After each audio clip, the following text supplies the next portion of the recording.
ये ख़त्म करते हैं ईवीएस केवीएस पीआरटी टायर 2 के लिए। देखिए, मैं पहले आपको बता दूं कि ये वाली वीडियो मैं खुद के रिवीजन के लिए बना रहा हूं, ताकि मैं ये वीडियो देखकर वापस रिवाइज कर सकूं अपने लिए ईवीएस। ठीक है, इसलिए मैं जल्दी जल्दी पढ़ाऊंगा, ज़्यादा चीज़ें मैं समझाऊंगा नहीं। ठीक, तो अगर आप भी उसी स्पीड से चीज़ें कर सकते हैं तो वेल एंड गुड, वरना आप चाहे तो यूट्यूब पर बहुत सारी वीडियोज़ अवेलेबल हैं। चलिए शुरू करते हैं। देखिए, ईवीएस के कितने सेक्टर होते हैं? 4 सेक्टर होते हैं। बहुत ईजी सी बात है, आगे चलते हैं। कौन कौन से हैं? Lithosphere, hydrosphere, atmosphere, biosphere. ठीक, याद रखना है कि लिथोस्फेयर यानी कि ज़मीन, ये 29% है दुनिया का, और हाइड्रोस्फेयर है 71%। ठीक, आगे चलते हैं। लिथोस्फेयर 1/3 है वर्ल्ड का और 29% है। सिंपल सी बात है, पहले बताया था। लिथोस्फेयर क्या है? It is outer layer of earth called crust, कि अर्थ का बाहरी लेयर जिसको क्रस्ट बोला जाता है। ये किससे बना होता है? मिनरल्स और सेल्स से बना होता है। हाइड्रोस्फेयर की बात करें तो ये दुनिया का 71% है, 2/3 पार्ट है, और यह है totality of water which include surface water, ground water and ice water. ठीक है, आगे चलते हैं। अगर हम 71% वाटर की बात करें, या फिर जितना भी वाटर है उसकी बात करें, तो उसमें से हमें याद रखना है कि 97.5% सॉल्ट वाटर है और सिर्फ 2.5% है फ्रेश वाटर। 2.5 में से भी जो 70% है वो ग्लेशियर में है, और सिर्फ 30% पीने के लायक है। यानी कि अगर हम ओवरऑल देखें तो दुनिया का आधा परसेंट पानी भी, 0.5% पानी भी ना पीने लायक नहीं है। ठीक, 0.5% से भी कम है जो कि ड्रिंकेबल है। एटमॉस्फेयर की बात करें तो एटमॉस्फेयर क्या होता है? होमोजीनियस मिक्सचर होता है गैसेस का, और जितने भी गैस है वो ग्रेविटेशन की वजह से ज़मीन से जुड़े हो रहते हैं। नाइट्रोजन गैस की बात करें तो नाइट्रोजन गैस जो है वो 78% है, ऑक्सीजन है 20.9%, उसके बाद आर्गन है 0.9%, फिर CO2 है 0.03%। यहाँ तक याद रखना है हमें। और एटमॉस्फेयर के लेयर है, पहला लेयर है ट्रोपोस्फेयर, जो कि 13 किलोमीटर ऊंचाई तक चलता है। ट्रोपोस्फेयर पहला लेयर है, इसी में हम लोग सांस लेते हैं, जितनी भी मौसमी घटनाएं हैं इसी में होती हैं, और इसी में याद रखना है हमें हॉट एयर बलून उड़ता है। अगला लेयर है स्ट्रेटोस्फेयर, जो कि 50 किलोमीटर ऊंचाई तक चलता है। इसमें ही ओजोन लेयर है 20 से लेकर 25 किलोमीटर की ऊंचाई पर। ठीक है, यहीं पे सारे हवाई जहाज उड़ते हैं, और क्योंकि यहीं पर ओजोन है इसलिए यहाँ पर जो है ना टेम्परेचर चेंज नहीं होता, कांस्टेंट रहता है। The temperature in stratosphere remains constant because ozone absorb UV light cause heat. ठीक है, क्योंकि ओजोन क्या करता है? अल्ट्रा वायलेट रेज को एब्जॉर्ब करके हीट प्रोड्यूस करता है, इसलिए ऊपर जाने पर इसमें टेम्परेचर घटता नहीं है, याद रखना है। लेकिन वही अगर हम ट्रोपोस्फेयर की बात करें तो ट्रोपोस्फेयर की अगर हम बात करें तो जैसे जैसे हम हाइट पर जाते हैं वैसे वैसे टेम्परेचर घटता है। ठीक है, ध्यान देना है। तो हर एक में आप देखोगे ऊपर जाने पर टेम्परेचर घटेगा।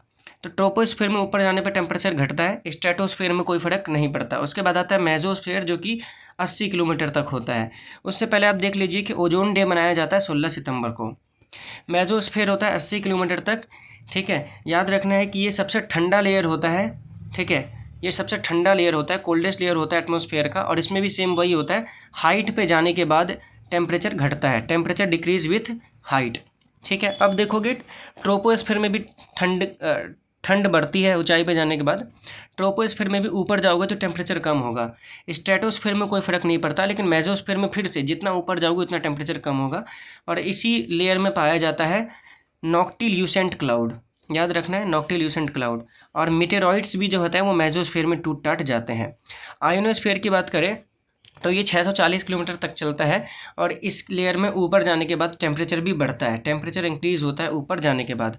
टेम्परेचर इंक्रीज़ विथ हाइट, याद रखना है हमें। ठीक है, टेम्परेचर हाइट के साथ इंक्रीज़ होता है, और जितने भी रेडियो वेव्स होते हैं ये आयोनोस्फेयर से टकरा कर वापस गिर जाते हैं। एक्सोस्फेयर सबसे आउटर मोस्ट लेयर होता है, और यहाँ पे गैस पाए जाते हैं रेयरर फॉर्म में, और सैटेलाइट वैटेलाइट भी यहीं पे पाए जाते हैं। हॉट एयर बलून की बात करें तो ये ट्रोपोस्फेयर में है, लेकिन हॉटेस्ट लेयर की बात करें तो थर्मोस्फेयर है, और थर्मोस्फेयर के अंदर ही इंटरनेशनल स्पेस स्टेशन और लो ऑर्बिट सैटेलाइट्स हैं। नॉर्मल लैप्स टेम्परेचर की बात करें तो 165 मीटर ऊपर जाने के बाद 165 मीटर ऊपर जाने के बाद 1 डिग्री सेल्सियस जो टेम्परेचर है वो घट जाता है। इसी को बोलते हैं नॉर्मल लैप्स टेम्परेचर। ठीक है, देखो ये एक होता है हमारा वायुमंडल, एक होता है जलमंडल, एक होता है स्थल मंडल। ठीक, यानी कि एटमॉस्फेयर, हाइड्रोस्फेयर, लिथोस्फेयर, इन दोनों के मिलान से जो बनता है उसको बोलते हैं बायोस्फेयर। नॉर्मल सी चीज़ है। आगे चलते हैं, इकोलॉजी एंड इकोसिस्टम। इकोलॉजी दो शब्द से बना है, इको प्लस में लॉजी। इको का मतलब है इकोसिस्टम, लॉजी का मतलब है स्टडी, मतलब स्टडी ऑफ इकोसिस्टम को क्या बोलते हैं, इकोलॉजी बोलते हैं। फादर ऑफ इकोलॉजी है हमारे पी ओडम। कौन है, पी ओडम। और वर्ड इकोलॉजी सबसे पहले दिया किसने था, अर्नस्ट हैकल ने। इकोसिस्टम की बात करें तो इकोसिस्टम वर्ड दिया था हमारे एजी टेंसले ने, याद रखना है। इकोसिस्टम होता क्या है, इकोसिस्टम इंटर रिलेशन होता है between non living and living, ठीक है, याद रखना है। मतलब लिविंग एंड नॉन लिविंग के बीच में एक इंटर रिलेशन होता है। लिविंग नॉन लिविंग एक साथ रहते हैं, एक दूसरे को अफेक्ट करते हैं, एक दूसरे से कनेक्टेड होते हैं, इसी सिस्टम को इकोसिस्टम कहा जाता है। इकोसिस्टम जो होता है नेचर का फंक्शनल यूनिट होता है। इकोसिस्टम आपका नेचुरल भी हो सकता है और आर्टिफिशियल भी हो सकता है, नॉर्मल सी बात है। अगर हम बात करें नेचुरल की, तो नेचुरल को भी हम बांट सकते हैं किस में, एक्वेटिक एंड टेरेस्ट्रियल में। एक्वेटिक में आ सकता है आपका महासागर, पोन्ड, रिवर, लेक। और टेरेस्ट्रियल में आ जाएगा आपका grass land, desert, forest, mountain, मतलब नॉर्मल सी चीज़ है भाई। अगर हम पानी वाले की बात करें तो पानी वाला इकोसिस्टम कहाँ कहाँ हो सकता है भाई, पोन्ड में हो सकता है, रिवर में हो सकता है, लेक में हो सकता है, ओशन में। टेरेस्ट्रियल मतलब होता है ज़मीन, तो ज़मीन वाला इकोसिस्टम कहाँ कहाँ से हो सकता है, ग्रास लैंड में हो सकता है, डेजर्ट में हो सकता है, फॉरेस्ट में हो सकता है, माउंटेन पे हो सकता है। ऐसे बोले आर्टिफिशियल इकोसिस्टम, तो ये भी बांट सकते हैं हम, इसको भी बांट सकते हैं एक्वेटिक एंड टेरेस्ट्रियल में। एक्वेटिक में आपका आ जाएगा क्या, एक्वेरियम आ जाएगा, स्विमिंग पूल आ जाएगा, इसके अलावा पोन्ड और लेक भी आ जाएगा एक्वेटिक में। अब आप बोलोगे सर नेचुरल में भी था पोन्ड और लेक और आर्टिफिशियल में भी है, बिल्कुल सही बात है, पोन्ड और लेक आर्टिफिशियल भी हो सकता है और नेचुरल भी। टेरेस्ट्रियल में आपका फसल आ जाएगा, पार्क आ जाएंगे, अभ्यारण्य आ जाएंगे, बाग आ जाएंगे। कंपोनेंट ऑफ इकोसिस्टम, एक होता है बायोटिक कंपोनेंट, एक होता है एबायोटिक। बायोटिक जिंदा होता है, एबायोटिक मरा हुआ होता है। बायोटिक को भी हम प्रोड्यूसर, कंज्यूमर और डिकम्पोजर में बांट सकते हैं, ठीक है। इकोसिस्टम जो है ग्रीक वर्ड ओइकोस से आया, जिसका मतलब होम होता है।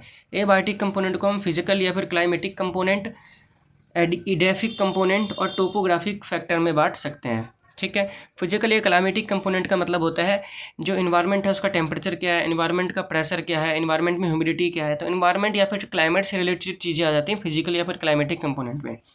इडेफिक फैक्टर में आ जाते हैं सॉइल से रिलेटेड चीज़ें, सॉइल यानी कि ग्राउंड से रिलेटेड चीज़ें, इसमें आपका पीएच आ जाएगा, सॉइल का न्यूट्रिशन वैल्यू आ जाएगा, ठीक है, सॉइल का मॉइस्चर आ जाएगा, ये सब आ जाएगा। टोपोग्राफिक फैक्टर, हाइट और एल्टीट्यूड को ही टोपोग्राफिक फैक्टर बोलते हैं, और टोपोग्राफिक फैक्टर बाकी फैक्टर्स को भी अफेक्ट करता है। कॉन्फॉर्मर किसे बोलते हैं, कॉन्फॉर्मर उसे बोलते हैं जो कि अपना बॉडी टेम्परेचर रेगुलेट नहीं कर सकते। रेगुलेटर उसे बोलते हैं जो अपने बॉडी टेम्परेचर रेगुलेट कर सकते हैं। माइग्रेट उसे बोलते हैं जो कि माइग्रेट कर जाते हैं किसी और इन्वायरमेंट में अच्छे से जीने के लिए, सर्वाइवल के लिए। डाइपोज का मतलब होता है कुछ कीड़े मकोड़े क्या करते हैं, अपने डेवलपमेंट को नेचुरली क्या कर सकते हैं, रोक सकते हैं ताकि वो सर्वाइवल कर पाए, इसी को बोला जाता है डाइपोज, ठीक है। Natural halt in the development of some animal, ठीक है, ये इसमें ज़्यादातर इंसेक्ट आते हैं, कैटरपिलर आते हैं, स्नेल्स आते हैं। सस्पेंड का मतलब होता है, ये भी सेम वही मतलब होता है, जब कोई ऑर्गेनिज्म अपने डेवलपमेंट को रोक लेता है कुछ समय के लिए, सर्वाइवल के लिए, इसको सस्पेंड बोला जाता है। जैसे कि हाइबरनेशन होता है ना विंटर्स में, जैसे कुछ जानवर होता है जो हाइबरनेशन कर लेते हैं, वैसे ही। प्राइमरी कंज्यूमर की बात करें तो प्राइमरी कंज्यूमर जो होता है आपका वो हर्बीवोरस होता है, सेकेंडरी होता है कार्निवोरस, लेकिन छोटे मोटे कार्निवोरस होते हैं, और टर्सरी कंज्यूमर होते हैं एपेक्स प्रेडेटर। फूड चेन में एनर्जी फ्लो होता है, मेन सोर्स ऑफ एनर्जी जो होता है फूड चेन में वो होता है सनलाइट, याद रखना है हमें। 10% लॉ की बात करें तो 10% लॉ लिंडमैन ने दिया था साल 1942 में, इंपॉर्टेंट याद रखना है, लिंडमैन ने साल 1942 में। पिरामिड की बात करें तो चार्ल्स एल्टन ने दिया था, ठीक है। आप पिरामिड देख सकते हो एनर्जी का, ठीक है। तो याद रखना ट्रॉपिक लेवल में जनरली कितने लेवल होते हैं, सिर्फ 4 लेवल होते हैं। सबसे नीचे आपका प्रोड्यूसर होगा, सबसे नीचे क्या होगा, प्रोड्यूसर, फिर प्राइमरी कंज्यूमर, फिर सेकेंडरी कंज्यूमर, फिर टर्सरी कंज्यूमर, ठीक है, याद रखना है। और लास्ट में आता है टॉप कंज्यूमर। लेकिन होते हैं मैक्सिमम 4 ही हैं, होते 4 ही हैं। पहला लेवल प्रोड्यूसर, दूसरा लेवल प्राइमरी कंज्यूमर, तीसरा लेवल सेकेंडरी कंज्यूमर, चौथा लेवल टर्सरी कंज्यूमर। तो ज़्यादातर 4 ही लेवल होते हैं, तो याद रखना है, ठीक है। पिरामिड ऑफ नंबर की बात करें तो देखो पिरामिड ऑफ नंबर भी सेम चलता है, किसके लिए, टेरेस्ट्रियल के लिए पिरामिड ऑफ नंबर सीधा है, लेकिन एक्वेटिक के लिए पिरामिड ऑफ नंबर उल्टा है। उल्टा होने का क्या मतलब है, अगर आपसे पूछा जाए कि जलीय इकोसिस्टम में, एक्वाटिक इकोसिस्टम में सबसे ज़्यादा किनका संख्या होता है, प्राइमरी का प्रोड्यूसर का संख्या सबसे ज़्यादा होता है, प्राइमरी कंज्यूमर का संख्या सबसे ज़्यादा होता है, किसका संख्या सबसे ज़्यादा होता है। तो हमें याद रखना है कि एक्वेटिक में जो सबसे ज़्यादा संख्या होता है वो टर्सरी कंज्यूमर का होता है, लेकिन टेरेस्ट्रियल में सबसे ज़्यादा संख्या किसका होता है, प्रोड्यूसर का, किसका, प्रोड्यूसर का। मतलब उल्टा होने का मतलब यही है। आप एक्वेटिक याद करो, आप टेरेस्ट्रियल याद करो, टेरेस्ट्रियल होता है सीधा, मतलब प्रोड्यूसर सबसे ज़्यादा होंगे, याद रखना है हमें। और एक्वेटिक का होता है उल्टा, यानी कि टर्सरी कंज्यूमर सबसे ज़्यादा होंगे। ऐसे पिरामिड ऑफ बायोमास भी टेरेस्ट्रियल का सीधा होता है और वाटर इकोसिस्टम का उल्टा होता है। आगे चलते हैं हम। फैमिली एक लैटिन वर्ड फैम्युलास से आया जिसका मतलब होता है नौकर। बेसिक यूनिट होता है सोसाइटी का। मैक्लेवर एंड पेज ने क्या बोला था, फैमिली जो होता है स्मॉल ग्रुप होता है based on physical relation in which a child born and develop. ठीक है, तो फैमिली एक छोटा सा ग्रुप होता है फिजिकल रिलेशन के ऊपर जिसमें अंदर एक बच्चा पैदा होता है और डेवलप होता है। क्लियर ने क्या बोला था, क्लियर ने बोला था कि family is the system of relation of mother father and child. GP Murdock ने बहुत सारे लगभग 250 समाज पर क्या किया था, रिसर्च किया था और उन्होंने बोला था कि सोसाइटी जो होता है ना, वो जो सोसाइटी होता है ना, हर एक सोसाइटी के अंदर फैमिली पाया जाता है, यानी कि फैमिली इज़ यूनिवर्सल, याद रखना है। और जीपी मर्डॉक ने ही बुक लिखा था सोशल स्ट्रक्चर, क्योंकि उन्होंने सोसाइटी का स्ट्रक्चर पढ़ा था और पता किया था कि फैमिली यूनिवर्सल होता है। कोम्टे की बात करें तो कोम्टे ने क्या बोला था कि फैमिली जो होता है ना is the unit of society, family society का यूनिट होता है ना कि इंडिविजुअल का। प्लेटो ने बोला था कि फैमिली जो होता है ना फर्स्ट स्कूल होता है चाइल्ड का, याद रखना है।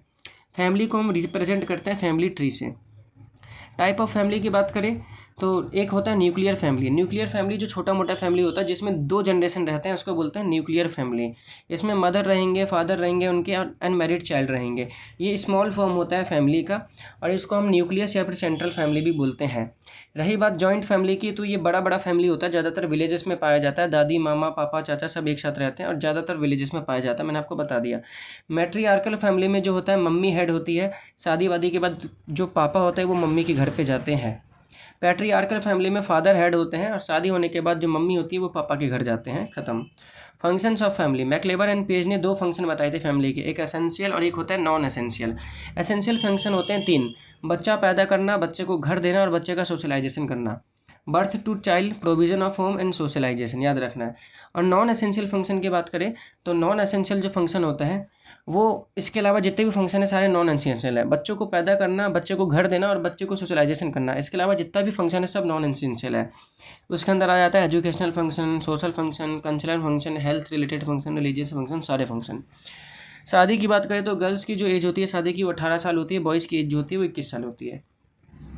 फूड की बात करें तो हर एक ऑर्गेनिज्म को फूड चाहिए होता है क्योंकि फूड से ही वो उसे क्या प्राप्त होता है, एनर्जी प्राप्त होता है। बैलेंस डाइट क्या होता है, balance diet is a diet in which every nutrient is available in appropriate ratio and quantity. ठीक है, बैलेंस डाइट उस डाइट को बोलते हैं जिसमें सारे न्यूट्रिएंट बराबर क्वांटिटी में, बराबर तो नहीं बोलेंगे, अप्रोप्रिएट क्वांटिटी में, मतलब सही मात्रा में आपको मिले आपके एज और आपके वर्क के अनुसार। न्यूट्रिएंट को 2 हिस्सों में बांट सकते हैं हम लोग, एक होता है एसेंशियल न्यूट्रिएंट, एक होता है non essential nutrient. Essential nutrient उसे बोलते हैं जिसे हमारा बॉडी सिंथेसाइज नहीं कर सकता, खुद नहीं बना सकता और इसे हमें बाहर से लेना पड़ता है, और ये ना ले तो हमारे हेल्थ पे बहुत ज़्यादा बेकार प्रभाव पड़ेगा। इसमें आ जाता है protein, carbohydrate, lipid, mineral, vitamin, सब याद आता है।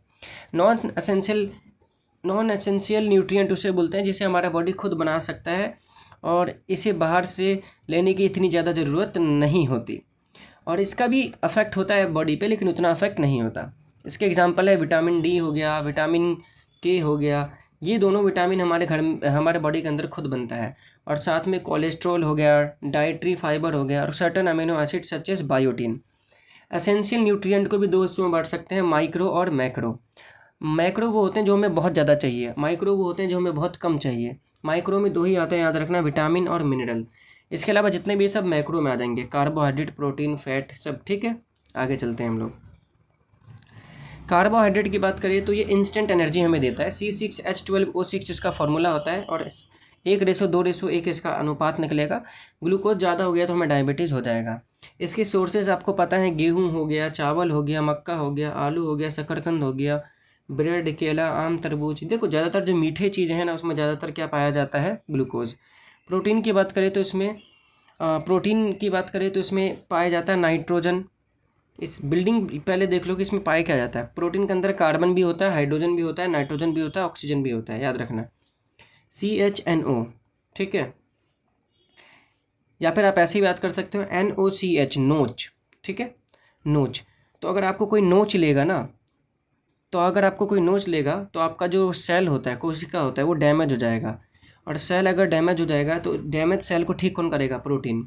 तो याद रखना है कि प्रोटीन के अंदर NOCH, ये चारों एटम पाए जाते हैं और ये बिल्डिंग ब्लॉक होता है बॉडी का, बॉडी को रिपेयर करता है, सेल्स को रिपेयर करता है, और कई बार ये हमारे बॉडी को एनर्जी भी देता है इमरजेंसी सिचुएशन में। प्रोटीन के सोर्स आपको पता होने चाहिए, जितने भी दाल हो गए, सोयाबीन हो गया, मूंगफली हो गया, ड्राई फ्रूट्स हो गया, अंडा, दूध, मछली आदि। याद रखना कि 100 ग्राम सोयाबीन में 36 ग्राम प्रोटीन पाया जाता है। नाइट्रोजन फिक्सेशन की बात करें तो आपको पता है कि हमारे भारत के जो सॉइल होता है उसमें नाइट्रोजन की बहुत ज़्यादा कमी होती है। तो कुछ ऑर्गेनिज्म होते हैं, माइक्रो ऑर्गेनिज्म, जो कि एटमॉस्फेयर से नाइट्रोजन लेके जड़ों के अंदर क्या करते हैं, एटमॉस्फेयर से नाइट्रोजन लेके सॉइल के अंदर क्या करते हैं, एब्जॉर्ब करा देते हैं। ठीक है, और सॉइल के अंदर एब्जॉर्ब हो जाता है नाइट्रोजन, तो जड़ों तक वो पहुंच जाता है। इसी को बोलते हैं नाइट्रोजन फिक्सेशन। तो पल्सेस जो प्लांट होते हैं, जो दालों के वो होते हैं पौधे, उनमें कुछ बैक्टीरिया होते हैं, जैसे राइजोबियम हो गया, एजोटोबैक्टर हो गया, एसिटोबैक्टर हो गया, ब्लू ग्रीन एल्गी हो गया, जिसको साइनोबैक्टीरिया बोलते हैं। ये नाइट्रोजन फिक्स करते हैं एटमॉस्फेयर से। अगर प्रोटीन की कमी हो गई तो क्वासियोरकर नाम की एक बीमारी हो जाती है। क्वासियोरकर याद रखना बहुत ज़्यादा कमी होने की वजह से होता है। अगर बहुत ही ज़्यादा आपके प्रोटीन की कमी है तो क्वासियोरकर होता है, जिसमें आपका पेट एकदम फूल जाता है। और एक बीमारी होती है एमीलोइडोसिस। तो एमाइलोइडोसिस, जो भी इसको आप पढ़ सकते हो पढ़ लेना। तो एमीलोइडोसिस होता है जब हमारे बॉडी में प्रोटीन बहुत ज़्यादा हो जाता है, तो प्रोटीन हमारे अलग अलग ऑर्गन में क्या होने लग जाता है, बिल्ड होने लग जाता है। इसी को ऑस्टियोपोरोसिस भी बोला जाता है। विटामिन की बात करें तो विटामिन जो वर्ड है इसको सबसे पहले कॉइंड किया था कैजिमर फंक ने। विटामिन जो होते हैं ना, वो ऑर्गेनिक कंपाउंड्स होते हैं जो कि हमें मदद करते हैं to protect us from disease and increase immunity. Vitamin कुछ ऑर्गेनिक कंपाउंड होते हैं जो कि हमें अलग अलग डिजीज़ से प्रोटेक्ट करते हैं और हमारी इम्यूनिटी भी बढ़ाते हैं। विटामिन को दो हिस्सों में बांट सकते हो, वाटर सॉल्यूबल और फैट सॉल्यूबल। वाटर सॉल्यूबल में आएगा BC और फैट सॉल्यूबल में आएगा अकड़, AKED। विटामिन जो वर्ड है वो दिया किसने था, याद रखना है, हॉपकिन ने दिया था। विटामिन के की बात करते हैं, इसको विटामिन के का जो केमिकल नेम है वो है फिलोक्यूनियोन। ठीक है, और विटामिन के ज़्यादातर हरी सब्जियों से मिलता है, green vegetable, egg, meat, milk. Vitamin K की कमी से हीमोफीलिया नाम की बीमारी हो जाती है, जिसमें ब्लड जो है वो क्लॉट होना बंद हो जाता है, और ये एक हेरिडिटी डिजीज़ है। अगर मान लो किसी के मम्मी पापा को डिजीज़ हुआ तो उसको भी ये डिजीज़ ट्रांसफ़र हो जाएगा। तो विटामिन के की कमी से हीमोफीलिया होता है, और हीमोफीलिया एक हेरिडिटी डिजीज़ है, याद रखना है। अगर किसी को विटामिन के की कमी है तो उसका सर्जरी नहीं हो सकता, ऑपरेशन नहीं हो सकता, क्योंकि भाई उसका तो ब्लड क्लॉट ही नहीं होगा। गलती से एक दो चीज़ काट फाड़ दिया तो खून बहता रहेगा, खून बहना बंद नहीं होगा। विटामिन ई की बात करें तो विटामिन ई को रिप्रोडक्टिव विटामिन भी बोला जाता है, क्योंकि ये हमारे रिप्रोडक्टिव हेल्थ को मदद करता है, और इसका जो केमिकल नेम है वो है टोकोफेरोल। इसको ब्यूटी विटामिन भी बोला जाता है। ठीक है, इसके सोर्स कितने होंगे, जितने भी पानी वाली चीज़ें होते हैं ना, पानी वाले फल, उसमें पाया जाता है विटामिन ई। पानी वाले फल हो गया, खीरा हो गया, बादाम हो गया, अनार हो गया। विटामिन ई की कमी से विटामिन ई की कमी से ना इनफर्टिलिटी हो सकता है विमेन में, और स्टरलिटी हो जाता है मैन में। इनफर्टिलिटी का मतलब है कि औरत जो है ना वो माँ नहीं बन पाती, और स्टरलिटी का मतलब है मैन जो है वो फादर नहीं बन पाता। विटामिन डी को कैल्सीफेरोल बोला जाता है, इसको सनलाइट विटामिन भी बोला जाता है। और विटामिन डी जो है हमारे बॉडी में क्या होता है, बनता है, आपको बताया था मैंने। वैसे दो विटामिन होते हैं, विटामिन डी और के, ये दोनों हमारे बॉडी में बनते हैं। विटामिन डी बनता है हमारे स्किन के नीचे, क्योंकि सनलाइट हमारे स्किन पे पड़ता है। ठीक है, और स्किन के नीचे बनता है। विटामिन के बनता है हमारा स्मॉल इंटेस्टाइन के अंदर। ठीक है, याद रखना है। और विटामिन डी और के का अगर सोर्स पूछा जाए, विटामिन के का तो मैंने आपको बताया था ग्रीन वेजिटेबल्स होते हैं मोस्टली। विटामिन डी का सोर्स होता है मिल्क में पाया जाता है, विटामिन डी एग में पाया जाता है, सनलाइट में पाया जाता है, याद रखना है। विटामिन डी की कमी से रिकेट हो जाता है बच्चों के अंदर। ठीक है, जिसमें उनकी हड्डियाँ बहुत ज़्यादा मुलायम हो जाती है, थोड़ा सा भी हड्डियाँ मुड़ने लग जाती हैं उनकी बहुत ज़्यादा। और एक होता है ऑस्ट्रियोमाइलिटिस, जो कि एडल्ट में होता है, हड्डियों के चटकने की आवाज़ आती है ऑस्ट्रियोमाइलिटिस में। विटामिन ए की बात करें तो विटामिन ए हमारे आंखों के लिए बहुत अच्छा होता है, इसलिए इसको रेटिनॉल बोलते हैं, good for eyes. Vitamin A का सोर्स तो आपको पता है कि गाजर हो गया, शिमला मिर्च हो गया, दूध, इन सब में विटामिन ए। और विटामिन ए की कमी से नाइट ब्लाइंडनेस होता है। Vitamin A is stored in liver, याद रखना विटामिन ए को लीवर में आपका स्टोर किया जाता है, बहुत इंपॉर्टेंट है। विटामिन B1 को बोला जाता है विटामिन B1 को बोला जाता है थियामिन, और विटामिन B2 को बोला जाता है राइबोफ्लेविन, याद रखना है। एक है टी और एक है बी। तो विटामिन B1 है थियामिन और विटामिन B2 है राइबोफ्लेविन। और विटामिन B1 की कमी से बेरी बेरी डिजीज़ हो जाता है, याद रखना है। ये अनाज, गेहूँ, मक्का, बाजरा, अंडे, मीट। ठीक है, तो ऐसा विटामिन बी के सोर्स इतने इंपॉर्टेंट नहीं है, इसको छोड़ भी तो इतना दिक्कत नहीं है। विटामिन सी को याद रखना है, स्कर्वी एसिड बोलते हैं। ठीक है, विटामिन सी, सॉरी गलत बोल दिया मैंने। विटामिन सी से एक बीमारी होती है स्कर्वी डिजीज़, जिसमें दांतों में दिक्कत आ जाती है, ठीक है। और विटामिन सी जो है इसको एस्कॉर्बिक एसिड बोला जाता है। विटामिन सी ज़्यादातर खट्टे फलों में पाया जाता है, जैसे आंवला हो गया, नींबू हो गया, संतरा हो गया। याद रखना है, याद रखना है, विटामिन सी हीट सेंसिटिव होता है और गर्म करने पर डिस्ट्रॉयड हो जाता है, ठीक है। Vitamin C destroyed by heating. और एक और चीज़ याद रखना है, क्योंकि विटामिन सी होता है खट्टा और दूध खट्टा होता है नहीं ना, तो विटामिन सी और आयरन ये दो ऐसी चीज़ें हैं जो कि दूध में पाया नहीं जाता। बहुत इंपॉर्टेंट है, vitamin C and iron not found in milk. Fat की बात करें तो फैट हमारा स्टोर्ड एनर्जी होता है और हमारे बॉडी का टेम्परेचर को रेगुलेट करता है। 1 ग्राम कार्ब से हमें मिलता है लगभग 4 कैलोरी। ऐसे 1 ग्राम प्रोटीन से भी लगभग 4 कैलोरी, लेकिन 1 ग्राम फैट से मिलता है 9 कैलोरी। तो ऐसे याद रखना है हमें, ठीक। मिनरल्स की बात करें तो मिनरल्स हमें कम क्वांटिटी में चाहिए होता है। बहुत सारे मिनरल्स है, जैसे आयरन है, आयरन की कमी से एनीमिया हो जाता है, ठीक है। एनीमिया मतलब ब्लड की कमी आती है हमारे बॉडी में। याद रखना, हमारे बॉडी में नॉर्मली हीमोग्लोबिन का जो लेवल होता है वो 12 से लेकर 15 ग्राम पर डेकालीटर होता है, ठीक है। आयरन के जो सोर्स हैं वही है वेजिटेबल हो गया, पालक हो गया, गोभी हो गया, ये सारी चीज़ें हरी सब्जियाँ। आयोडीन की बात करें, इसकी कमी से गोइट्रे हो जाता है और इसका जो सोर्स है वो सॉल्ट है और सी फूड है। कैल्शियम और फॉस्फोरस की कमी से हमारे हड्डियाँ और हमारे बोन्स, हमारे दांत कमज़ोर हो जाते हैं। इसके सोर्स आपको पता ही होंगे, milk, egg, fish, diary product, ठीक। आगे चलते हैं डिजीज़ के बारे में। तो डिजीज़ में हम पढ़ते हैं बैक्टीरिया से होने वाले डिजीज़। इसका एक ट्रिक होता है, पंडित का टीका नया है, पंडित का टीका नया है। पास से आपका हो जाएगा प्लेग, पास से हो जाएगा प्लेग। प्लेग को याद रखना काली मौत भी बोला जाता है। डा से हो जाएगा डिप्थीरिया और ता से हो जाएगा टाइफाइड। का से हो जाएगा काली खांसी, ठीक है। टी से हो जाएगा टेटनस, का से हो जाएगा कुष्ठ रोग, ना से हो जाएगा न्यूमोनिया और हा से हो जाएगा हैजा। इसके अलावा ट्यूबरक्लोसिस भी याद रखना है आपको, इसी से होता है, ठीक है। अलेक्जेंडर फ्लेमिंग की बात करते हैं, अलेक्जेंडर फ्लेमिंग। तो याद रखना कि अलेक्जेंडर फ्लेमिंग वो पहला बंदा था जिसने पहला एंटीबायोटिक बनाया था। तो अलेक्जेंडर ने बनाया था एंटीबायोटिक, ऐसे याद रखना है आपको। अलेक्जेंडर ने बनाया था एंटीबायोटिक और उस एंटीबायोटिक का नाम था पेनिसिलिन। क्या नाम था उसका नाम? पेनिसिलिन। प्लेग को ब्लैक डेथ भी बोला जाता है, काली मौत। न्यूमोनिया जो है, न्यूमोनिया हमारे फेफड़ों पे असर करता है। और कोलेरा जो होता है वो भी बैक्टीरिया से होता है, उल्टी दस्त होने लग जाता है इसमें, और ये हाउस फ्लाई की वजह से ज़्यादातर होता है। एक वैक्सीन है BCG वैक्सीन, बैसिलस कैलामिटी ज्यूडिन। ये वैक्सीन ना किसके लिए होता है? ये वैक्सीन होता है TB के लिए, ट्यूबरक्लोसिस के लिए, याद रखना है। अच्छा, यहाँ पे मैंने एक चीज़ लिख रखा है, एडवर्ड जेनर। तो एडवर्ड जेनर वो पहला बंदा था जिसने ना वैक्सीन की खोज की थी, याद रखना है। एक वैक्सीन होता है, याद रखना, ट्यूबरक्लोसिस के लिए एक वैक्सीन होता है BCG वैक्सीन। एक होता है DPT वैक्सीन, ये 3 बीमारियों के लिए होता है, डिप्थीरिया, पर्ट्यूसिस और टेटनस।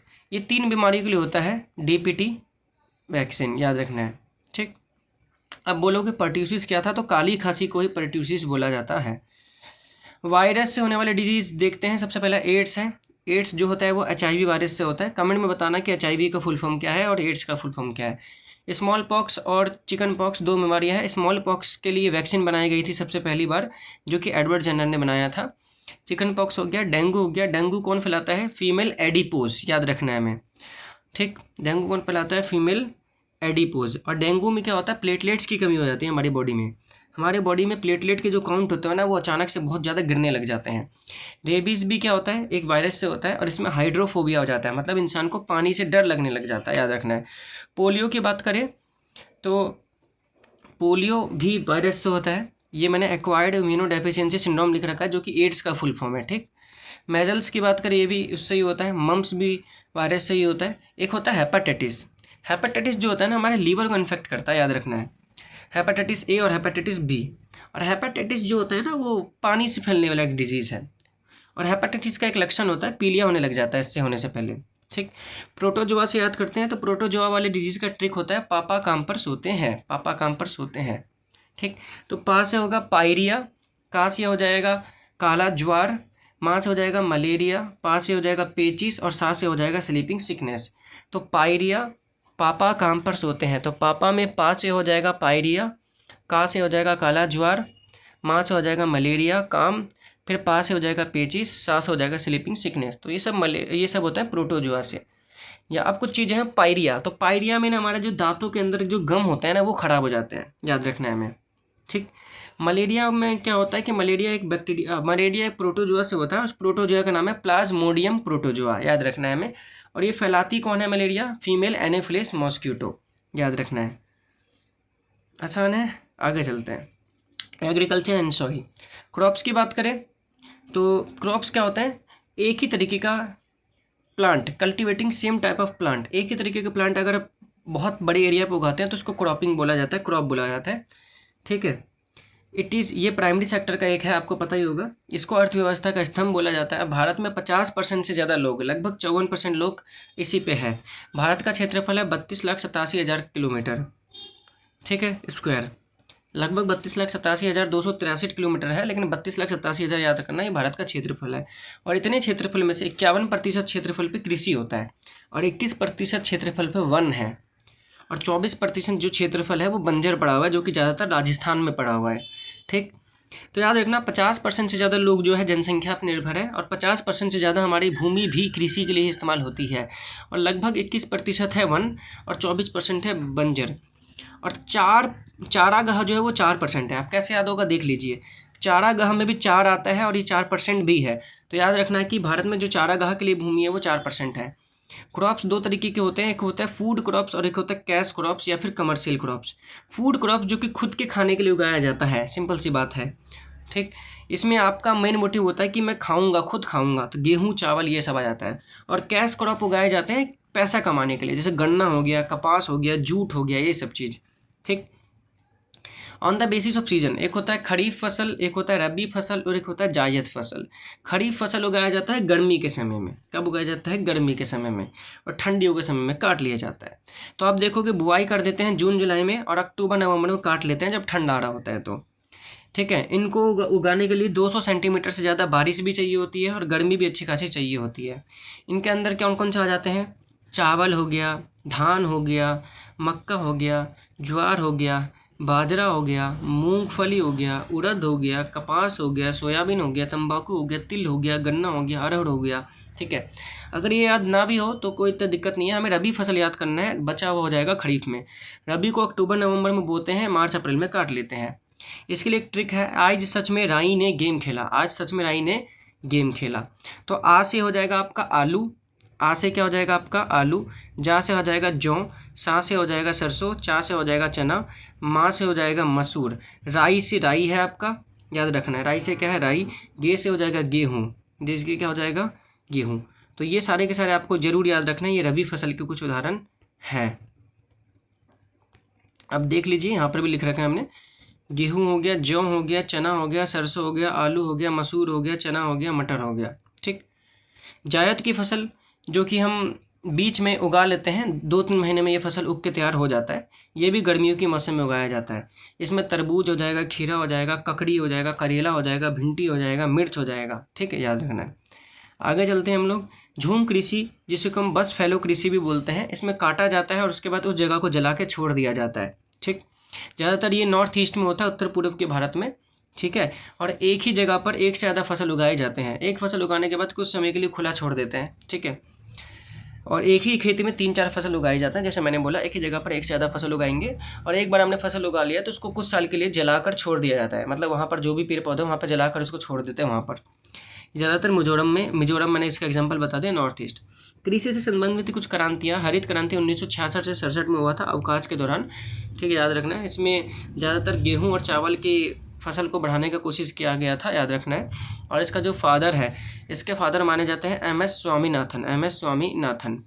बाकी वर्ल्ड लेवल पे इसका फादर कौन है? नॉर्मन। कौन है? नॉर्मन। सर्वाधिक उत्पादन वृद्धि किसमें हुआ था? गेहूं और चावल में। और सबसे ज़्यादा फायदा हुआ था पंजाब राज्य को। हरित क्रांति 1966-67 में हुआ था, अवकाश के दौरान। श्वेत क्रांति दूध से रिलेटेड था और इसके जो फादर है वो वर्गीस कुरियन है। और श्वेत क्रांति के दौरान ही 1965 में नेशनल डेयरी डेवलपमेंट बोर्ड की स्थापना हुई थी। नीली क्रांति किससे रिलेटेड है भाई? नीली क्रांति, तो नीली क्रांति मछली से रिलेटेड है, हमें याद रखना है। पीली क्रांति जो हो तिलहन से रिलेटेड है या फिर सरसों से रिलेटेड है।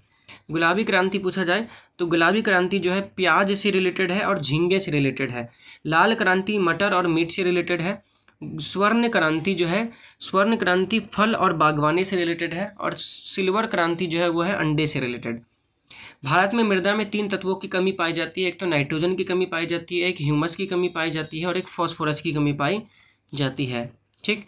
ICAR की बात करें तो Indian council of agriculture research, इन्होंने बताया था कि भारत में 8 प्रकार की क्या होती है, मृदा होती है। ठीक। याद रखना कि हमारे जो ब्लड ग्रुप होते हैं ना टोटल, वो भी 8 ही होते हैं। ठीक। जिसे कि RH ने पता किया था, RH विटेकर ने, RH फैक्टर दिया था उन्होंने। सबसे ज़्यादा भारत में जलोढ़ मृदा पाई जाती है 43%, सबसे ज़्यादा उपजाऊ भी यही होती है, याद रखना है हमें। और ये नदियों द्वारा लाए गए अवसाद से बनता है। इसके अंदर दोमट मिट्टी, कांप, कछाड़ी ये सब मिला होता है। और उत्तर के मैदान में नदियों के अवसाद से बनी, ये मैंने आपको बता दिया।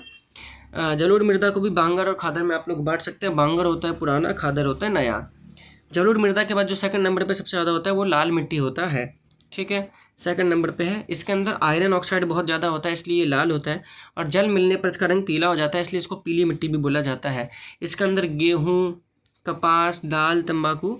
ठीक है, लेकिन सबसे ज़्यादा याद रखना है कि जो लाल मिट्टी है वो सबसे ज़्यादा कहाँ पाया जाता है, तमिलनाडु में। इंपॉर्टेंट ये है, साउथ के साइड में। तो लाल मिट्टी साउथ में पाया जाता है सबसे ज़्यादा, तमिलनाडु में वो भी। काली मृदा की बात करें तो काली मृदा जो है वो थर्ड सबसे ज़्यादा पाया जाता है, 15%। ठीक है, तो याद रखना जलोढ़ मृदा था 43%, लाल मिट्टी था 18% और काली मिट्टी है 15%। ज्वालामुखी का जो लावा होता है ना, उससे बनता है एक चट्टान जिसको बोलते हैं बेसाल्ट चट्टान। तो बेसाल्ट चट्टान के टूटने से बनता है काली मृदा। ठीक है, इसके और भी नाम है, इसको लावा मिट्टी भी बोलते हैं क्योंकि बेसाल्ट चट्टान से बनता है। इसके अलावा इसको रेगर मृदा भी बोलते हैं और कपासी मिट्टी भी बोला जाता है। कपास के लिए सबसे बेस्ट माना जाता है और सबसे ज़्यादा जल धारण करने की क्षमता भी काली मृदा में है। अगर एग्जाम में काली मृदा आपको ऑप्शन में ना दिया जाए सबसे ज़्यादा जल धारण में, तो फिर आप चिकनी मिट्टी चुन लेना। ठीक है, ब्लैक सॉइल जो होता है ना, जब वो गीला होता है तब तो चिपचिपा होता है, लेकिन जब सूखा हो जाता है ना तो वो पत्थर जैसा बन जाता है। ठीक है, तो काली मृदा सूखने के बाद जो है ना खुद ही क्या होने लग जाता है, उसमें दरार आने लग जाता है। काली मृदा सूखने के बाद खुद टूटने लगता है, इसलिए इसको स्वतः जुताई मृदा भी कहा जाता है। इसमें जो सबसे प्रमुख फसल होगा वो आपका कपास होगा और तंबाकू होगा। ठीक है, कपास हो गया, तंबाकू हो गया, अफीम हो गया। ठीक है, याद रखना है। और प्रमुख क्षेत्र जो है काली मृदा मालवा के पठार में पाया जाता है। प्रमुख क्षेत्र मालवा का पठार कहाँ कहाँ पर है भाई, गुजरात हो गया, MP हो गया, महाराष्ट्र हो गया, यहाँ पे। मतलब सबसे साउथ में जाओगे, सबसे नीचे तमिलनाडु की तरफ, तब तो आपको लाल मिट्टी मिलेगी। तमिलनाडु जो थोड़ा बहुत ऊपर उठोगे, महाराष्ट्र में पहुँच जाओगे, गुजरात में पहुँच जाओगे, तब आपको मिलने लगेगी काली मृदा। और नॉर्थ इंडिया में मिलेगा आपको जलोढ़ मृदा। लैटराइट मृदा की बात करें तो बहुत ज़्यादा जब टेम्परेचर होता है और बहुत ज़्यादा जब बारिश होता है 200 सेंटीमीटर से ऊपर, तब जाके जो मृदा बनता है उसको बोला जाता है लैटराइट मृदा। तो ज़्यादातर ये पश्चिमी घाट पे पाया जाता है। ठीक है, पश्चिमी घाट आपको पता होगा, उड़ीसा, आंध्र प्रदेश, ये सब है। याद रखना पश्चिमी घाट में पाया जाता है। इस मृदा का निर्माण निक्षालन प्रक्रिया से होता है। निक्षालन का मतलब होता है जब बहुत ज़्यादा बारिश होती है ना, तो जो मृदा होता है उसके अंदर का सारा पोषक तत्व गायब हो जाता है, निकल जाता है, बह जाता है, इसी को बोलते हैं निक्षालन। इसके अंदर जो आप प्रमुख फसल उगा सकते हो वो उगा सकते हो, रबड़ हो गया, चाय हो गया, कॉफ़ी हो गया। आप देखो रबड़ हो गया, चाय हो गया, कॉफ़ी हो गया, इन पौधों को ना बहुत ज़्यादा बारिश की ज़रूरत होती है। तो रबड़, चाय, कॉफ़ी, मसाला, कहवा। तो कहवा तो वैसे चाय को ही बोला जाता है कश्मीर में। तो रबड़ हो गया, चाय हो गया, कॉफ़ी, ये सब ज़्यादातर लैटराइट मृदा में उगाया जाता है। अगला है मरुस्थलीय मृदा, जो कि मरुस्थल में पाया जाता है, कम वर्षा में बनता है। ये ज़्यादातर राजस्थान में पाया जाता है। नॉर्मल सी बात है, ज्वार, बाजरा, मक्का ये सब इसमें उगाया जाता है। ठीक। पर्वतीय मिट्टी की बात करते हैं तो पर्वतीय मिट्टी एक ऐसा मिट्टी है जिसमें ह्यूमस की मात्रा अधिक पाई जाती है और इसमें भी चाय, कॉफ़ी, मसाले, फल ये सब उगाए जाते हैं। पालन की बात कर लेते हैं। एक होता है एपीकल्चर। एपीकल्चर का मतलब होता है मधुमक्खी पालन। सेरीकल्चर का मतलब होता है सिल्क वर्म, रेशम के कीड़े का पालन। शहतूत के वृक्ष पर रहते हैं, याद रखना, रेशम के कीड़े। ठीक है, आगे कर चलते हैं हम लोग। पीसी कल्चर मतलब होता है मछली पालन। ठीक है, एक होता है वर्मी कल्चर। वर्मी कल्चर मतलब होता है अर्थवर्म का पालन और खाद बनाने के लिए इसका इस्तेमाल होता है और अर्थवर्म को किसान का दोस्त बोला जाता है। एक होता है Silvi culture. Silvi culture related होता है फॉरेस्ट के प्रोडक्ट्स से, फॉरेस्ट्री। एक होता है हॉर्टिकल्चर। हॉर्टिकल्चर मतलब होता है बागवानी, fruit and vegetables and flower से रिलेटेड होता है। और हॉर्टिकल्चर को ही गार्डनिंग भी बोला जाता है क्योंकि बाग बनाते हैं, गार्ड बनाते हैं। विटीकल्चर की बात करें तो विटीकल्चर होता है ग्रेप्स से रिलेटेड और फ्लोरिकल्चर होता है फ्लावर से रिलेटेड। उम्मीद है कि आपको अभी तक बढ़िया से चीज़ें समझ में आ गई हो।